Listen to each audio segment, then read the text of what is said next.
नमस्कार व्यूअर्स, मेरा नाम दीप्ति शेखर है। मैं एक क्लिनिकल हिप्नोथेरेपिस्ट हूँ और पिछले 3 वीडियो से लगातार मैं इनर चाइल्ड थेरेपी की बात कर रही हूँ। इनर चाइल्ड क्या होता है और बचपन के वो लाइफ के कौन से सिचुएशंस होते हैं जो एक बच्चे के लिए ट्रॉमेटिक या पेनफुल हो सकते हैं, जिसकी वजह से उनके अंदर इनर चाइल्ड इश्यूज़ बन जाते हैं। और बड़े होने के बाद भी हम अपने अंदर के ये छुपे हुए इनर चाइल्ड इश्यूज़ को कैसे आइडेंटिफाई करें ताकि हम इनको हील कर सकें फॉर अ बेटर फ्यूचर। तो इन सब की जानकारी अगर चाहिए आपको तो इन वीडियोस का लिंक मैंने डिस्क्रिप्शन बॉक्स में शेयर कर दिया है। आई होप कि आपको ये वीडियोस पसंद आएंगे। और आज जब मैं रिकॉर्डिंग करने बैठी तो मैंने सोचा था कि मैं इसी इशू पे फर्दर बात करूँगी कि कैसे हम कुछ हद तक खुद ही अपने इनर चिल्ड्रन को हील कर सकते हैं। मगर अब जब मैं रिकॉर्डिंग करने बैठी हूँ और क्योंकि आज मेरी तबीयत भी बहुत ठीक नहीं है, थोड़ा फीवर भी है और फिर वही anxiety, depression, inner child issues की बातें, समहाउ मेरा मन नहीं कर रहा इन बातों को करने का। मगर मैं एक थेरेपिस्ट हूँ और मेरा यही काम है। मगर देखिए, एक थेरेपिस्ट के लाइफ में भी कई बार बहुत फ़नी इंसिडेंट्स हो जाते हैं।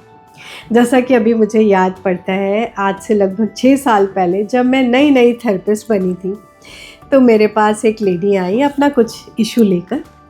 तो मैंने उनको रिक्लाइनर पे बैठाया और जब मैं उनसे पूछने वाली थी उनका प्रॉब्लम, मैं उनकी तरफ मुड़ी तो मैंने देखा कि उनका चेहरा बिल्कुल सफ़ेद पड़ चुका है और वो रिक्लाइनर पे बैठ के काँप रही है। मैंने पूछा, क्या हुआ आपको? तो उन्होंने पूछा कि आप मुझे पास्ट लाइफ में तो नहीं लेके चले जाओगे? तो मैंने उनको समझाया कि देखिए, मैं ऐसा अपनी मर्ज़ी से नहीं कर सकती। आप जो प्रॉब्लम लेकर आए हो मेरे पास, उसका कॉज अगर आपके पास्ट लाइफ में है तभी आप वहाँ जाओगे। अब देखिए, हम सबके जो भी करंट लाइफ के प्रॉब्लम्स होते हैं, जो भी प्रॉब्लम है, उसके पीछे कुछ ना कुछ एक कारण तो होता ही है।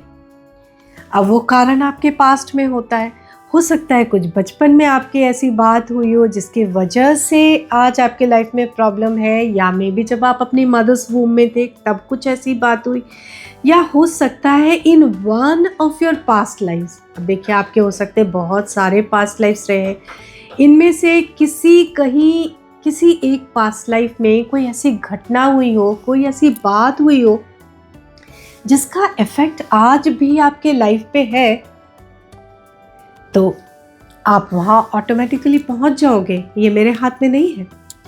तो मैंने जब ये बात लेडी को समझाई तो उन्होंने बोला कि ओके, तो अगर मैं पहुँच गई वहाँ पास्ट लाइफ में तो फिर मैं वहाँ अटक तो नहीं जाऊँगी, मैं वापस कैसे आऊँगी? अब ये सवाल इतना यूनिक था, मैंने इस सवाल के बारे में कभी पहले सोचा ही नहीं था और मैं सोच में पड़ गई कि ये लेडी क्या सोच रही है। पास्ट लाइफ में जाने का क्या मतलब है इसके लिए, कि अगर ये अभी अपना एक पास्ट लाइफ अगर स्कॉटलैंड में देख ले तो क्या ये रिक्लाइनर से उठकर स्कॉटलैंड पहुंच जाएगी? और अगर ऐसा हुआ भी तो स्कॉटलैंड वाली वो पुरानी उसकी लाइफ, वो तो बहुत पुरानी है, वो तो ख़त्म हो चुकी है उसकी कहानी। उसका तो बॉडी भी नहीं बचा, शायद दफना दिया गया, शायद जला दिया गया। और अगर ऐसा नहीं भी हुआ तो भी उसकी बॉडी अब तक तो सड़ गल के ख़त्म हो गई होगी। वो कहाँ फंस जाएगी वहाँ जाकर? क्या किसी पेड़ में फंस जाएगी, झाड़ में फंस जाएगी? तो ये क्वेश्चन मुझे इतना फ़नी लगा, तो मैंने मजाक में उनको बोल दिया कि देखिए, मेरे पास एक ऐसा स्पेल वर्ड है जिससे मैं आपको वापस खींच के लेकर आऊँगी। और मेरे इस मजाक को सुनते ही वो बहुत ही शांत हो गई और उन्होंने बोला, हाँ फिर ठीक है, अब आप जो भी करो, अब मैं निश्चिंत हूँ। मेरे मजाक को उन्होंने सीरियसली ले लिया। तो मैं पूछना चाहती हूँ आप व्यूअर्स से कि आपको क्या लगता है कि जब आप पास्ट लाइफ में पहुंच जाओगे अगर, तो आप कहाँ चले जाते हो? क्या हो जाता है? आप एक्चुअली पहुंच जाते हो वहाँ? क्या हो जाता है आपके साथ? क्योंकि इंटरेस्टिंग बात यह है कि उसके बाद मेरे बड़े सारे क्लाइंट्स ने मुझसे ये सवाल किया, and this for me is a very funny question. क्या आप किसी बात को लेकर स्ट्रेस्ड है, एंग्शियस है, या कोई फियर है, या कोई पास्ट ट्रॉमा है जो आपको आगे बढ़ने नहीं दे रहा और आप बिल्कुल स्टक और डायरेक्शनलेस फील कर रहे हो, या फिर किसी तरह का फिजिकल इशू है, कोई बीमारी है, किसी तरह का एक्स और पेन्स है जिसका कारण ही समझ में नहीं आ रहा है? तो मैं आई हूँ आपके फिजिकल, मेंटल, इमोशनल और साइकोसोमैटिक इश्यूज की हीलिंग करने, और मैं हूँ दीप्ति शेखर, एक क्लिनिकल हिप्नोथेरेपिस्ट, एक inner child therapist, past life regression therapist, family constellation therapist और एक्सेस बार्स थेरेपिस्ट। तो एक थेरेपिस्ट होने के अलावा मैं एक मदर, एक वाइफ, एक पेट पेरेंट और एक कथक डांसर भी हूँ, और मैं फ़ेस टू फेस और ऑनलाइन सेशंस करती हूँ जो 1 to 1 होता है, बहुत ही कॉन्फिडेंशियल और प्राइवेट होता है, और उसमें तीसरा कभी कोई अलाउड नहीं होता। ये सेशंस 1.5 से 2 घंटे तक का हो सकता है। तो सबसे फ़नी इंसिडेंट मेरे साथ तब हुआ जब मुझे बरसों की पढ़ाई और मेहनत के बाद मुझे अपने हिप्नोथेरेपी का डिग्री सर्टिफिकेट मिला, और मिलते ही सबसे पहले मैंने अपने फादर को फ़ोन किया। मैंने बोला, पापा, मैंने अपने आईटी की कॉर्पोरेट ट्रेनिंग वाली जॉब छोड़ दी, अब से मैं थेरेपी का काम करूँगी। तो मेरे फादर हैरान हो गए, बोले थेरेपी वगैरह तो ठीक है, मगर लाइफ में कुछ सीरियस करियर ऑप्शन का तो सोचो। और मुझे लगता है अब भी उन्हें यही लगता है कि ये अपने करियर को लेकर सीरियस नहीं है। और एक घटना मैं बताऊं, आज से 2 साल पहले मैं एक सोशल गैदरिंग में गई जहां बहुत सारे लोग मुझे घेर के ऐसे खड़े थे, और उनमें से एक सज्जन ने मुझसे पूछने की गलती कर दी कि मैडम, आर यू वर्किंग? और मैंने भी बहुत प्राउडली उन्हें जवाब दिया, yes, I am a clinical hypnotherapist and A regression therapist. आधे मिनट के लिए वहाँ बिल्कुल साइलेंस, सारे लोग एक दूसरे को देख रहे हैं, किसी को कुछ समझ में आया नहीं। फाइनली एक बंदे ने हिम्मत करके मुझसे पूछ ही लिया, मैडम क्या थेरेपी आपने बोला, प्लीज़ आप बताओगे फिर से? तो मैंने बोला, हाँ बिल्कुल, मैं इनर चाइल्ड हीलिंग का काम करती हूँ, मैं पास्ट लाइफ रिग्रेशन थेरेपिस्ट हूँ। तो वहाँ खड़े एक सज्जन को सडनली मेरी पूरी डिग्री अच्छी तरह से समझ में आ गई, और उन्होंने बहुत खुशी से बोला, ओहो मैडम, फिर तो आप मुझे देखकर मेरी पास्ट लाइफ बता सकते हो। मैंने बोला, बिल्कुल मैं ऐसा नहीं कर सकती, मगर मैं आपको आपकी पास्ट लाइफ दिखा सकती हूँ। ये बात सुन के बड़े सारे लोग खुश हो गए, एक्साइटेड हो गए, हमें भी अपना पास्ट लाइफ देखना है, हमें भी अपना पास्ट लाइफ देखना है। पर वहाँ खड़े एक सज्जन को ये बातें बिल्कुल अच्छी नहीं लग रही थी, और वो नाराज़ हो गए। बोले, ये क्या पास्ट लाइफ लगा के रखा हुआ है, हमारे अपने इस लाइफ के प्रॉब्लम्स क्या कम है जो पास्ट लाइफ में जाके वहाँ से भी 2-4 लेकर आ जाओगे? मैं हैरान हो गई। मैंने बोला, ये तो बिल्कुल नया कॉन्सेप्ट है मेरे लिए, ऐसा तो मैंने भी नहीं सोचा था। भाई ऐसा नहीं होता। सच तो ये है कि आपके अभी के जो प्रॉब्लम्स हैं, अगर उनका कॉज अगर आपके किसी पास्ट लाइफ में है, यानी in one of your past lifes, अगर कुछ ऐसी बात हुई हो, कोई ऐसी घटना हुई हो जिसका इफ़ेक्ट आज भी आपके लाइफ में मौजूद है, और उसकी वजह से अभी का आपका करंट लाइफ में परेशानी चल रही है, तो हम पास्ट लाइफ में जाके उस कॉज को देखकर, समझ के और थेरेपी के मदद से उसको सॉर्ट करके आ सकते हैं, ताकि आपका करंट लाइफ का प्रॉब्लम ख़त्म हो जाए, सॉर्ट हो जाए। क्या ऐसा पॉसिबल है? यस, बिल्कुल ऐसा पॉसिबल है। थेरेपी में हम इस तरह का काम ही तो करते हैं। और वैसे भी आप देख लो, आपके 70% आपके लाइफ के प्रॉब्लम्स तो पास से ही आ रहे हैं, और बाकी 30% हम इस लाइफ टाइम में अपने नए बना लेते हैं। तो एक सज्जन बड़े ध्यान से मेरी बातें सुन रहे थे, और उन्होंने बोला, ये सब तो ठीक है मैम, लेकिन आपने जो वो इनर चाइल्ड वाली बात बोली ना, मैंने अपने इनर चाइल्ड को अपने अंदर ज़िंदा रखा है। मैंने बोला, आप बोलना क्या चाह रहे हो? तो बोले नहीं, मैंने अपने बचपने को ना, अपने बच्चे को, अपने इनर चाइल्ड को, अपने अंदर बचपने को ज़िंदा रखा है। मैंने बोला देखिए, इनर चाइल्ड का ये मतलब बिल्कुल नहीं होता।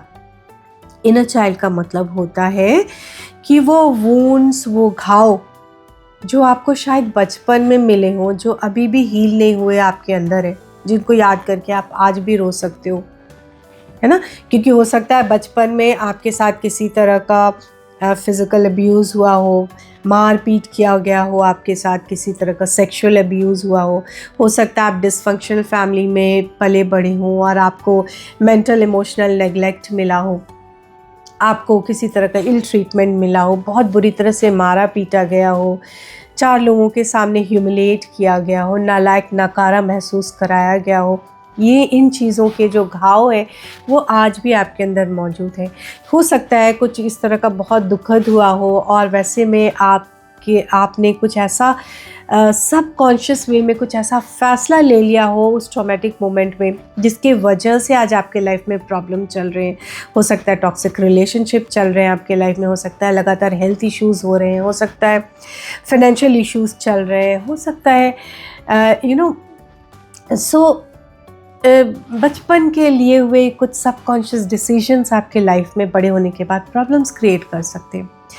तो एक सज्जन हैरान हो गए, बोले इतने छोटे बच्चे सीरियस डिसीजंस ले सकते हैं? मैंने कहा बिल्कुल ले सकते हैं। एक मदर्स वूम में पलने वाला एक बच्चा भी कई बार इम्पॉर्टेंट डिसीजंस ले लेता है इन अ वेरी सबकॉन्शियस वे, जिससे हमारे लाइफ का में बड़ा इम्पैक्ट आता है और हम इस बात को समझ नहीं रहे होते हैं।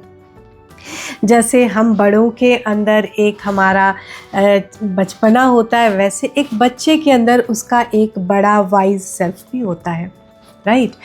तो उस सज्जन ने बोला बिल्कुल मैम, मैं अब समझ रहा हूँ कि इनर चाइल्ड यानी हमारे वूंड्स होते हैं जो बचपन में शायद मिले।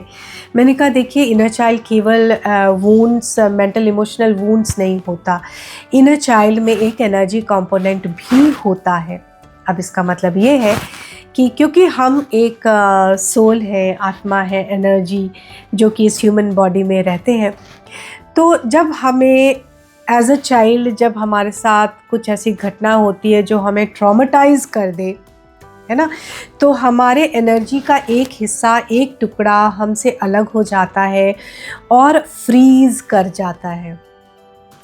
उसी ट्रॉमेटाइज स्टेट में, उसी मेंटल स्टेट में, उसी एक काइंड ऑफ एक कुकून में वो फ्रीज कर जाता है और वो हमारे अंदर ही रहता है। बाकी हम बड़े तो हो जाते हैं, मगर हमारे एनर्जी का वो टुकड़ा उसी फ्रोजन स्टेट में हमारे अंदर रह जाता है और ज़रूरत होती है कि इस फ्रोज़न इनर चाइल्ड को हम आइडेंटिफाई करें और हील करें। तो सज्जन ने मुझसे पूछा कि मैम, तो फिर हम आप खुद से हम क्या कर सकते हैं अपने इनर चाइल्ड को हील करने के लिए? मैंने बोला देखिए, सबसे पहला जो है स्टेप वो है एक्सेप्टेंस। जब आप अपने वूंड्स को एक्सेप्ट करते, क्योंकि ज़्यादातर लोग एक्सेप्ट ही नहीं करते, भाग रहे होते हैं या सोचते नहीं वो बचपन में हुआ था, अब तो मैं उसको याद भी नहीं करता, या मैं याद नहीं करना चाहता, या छोड़ो जाने दो, कुछ ऐसा हो गया, अभी क्या करना है, हम भाग रहे होते हैं, हम फेस नहीं करते। तो जब आप अपने वूंड्स को एक्सेप्ट करते, अब जब आप उनको फेस करने को रेडी होते हैं, क्या ये है मेरे लाइफ में, तो आप समझिए कि 70% हीलिंग तो वहीं पे हो जाती है आपकी। सेकंड, आप ये कर सकते हो कि always be aware of the issues. जो भी आपका इश्यू है उससे रिलेटेड वीडियोस देखिए, ज़्यादा जानकारी हासिल करिए, अवेयरनेस बढ़ाइए, है ना। अवेयरनेस बढ़ाने के लिए आप मेरे वीडियोस भी देख सकते हो, जिनका लिंक मैंने डिस्क्रिप्शन बॉक्स में शेयर कर दिया है। तीसरा आप ये कर सकते हो, जो मैं हमेशा एडवाइस करती हूँ, is always sit in self observation. हमेशा आदत डालिए कि एवरी डे फॉर 10 मिनट्स भी आंखें बंद करके शांति में अपने आप को ऑब्ज़र्व करिए। दिन भर आपने जो कुछ भी किया, आपके लाइफ में जो भी पैटर्न्स चल रहा है, आप दूसरों के, खुद के बिहेवियर पैटर्न्स को ऑब्ज़र्व करना विदाउट जजिंग योरसेल्फ, बिना जजमेंट पास किए, बिना राइट और रॉन्ग सोचे, खुद के बिहेवियर को ऑब्ज़र्व करना, अपने लाइफ के पैटर्न्स को ऑब्ज़र्व करना, जो कुछ भी आपके लाइफ में चल रहा है। अगर आप खुद को ऑब्ज़र्व करते रहेंगे तो आप बड़ी सारी चीज़ें आपके अवेयरनेस में आएंगी और आप अपने हिडन इनर चिल्ड्रन को, अपने शैडो साइड्स को भी आप धीरे धीरे देख पाएंगे। तो जब आप इन चीज़ों को देख पाएंगे तो last step is to go for a therapy session. जब आप देख पा रहे हैं कि आपके अंदर इनर चाइल्ड इश्यूज़ हैं या लाइफ में और भी कोई इशू है, तो always go for therapy because and look for a good therapist because inner child therapy is serious work, and always consider going for a good therapist. So always take good care of your physical health, और physical health से भी ज़्यादा अपने mental health का बहुत ज़्यादा ख्याल रखें। Take good care of your self and till next video, take care, bye bye.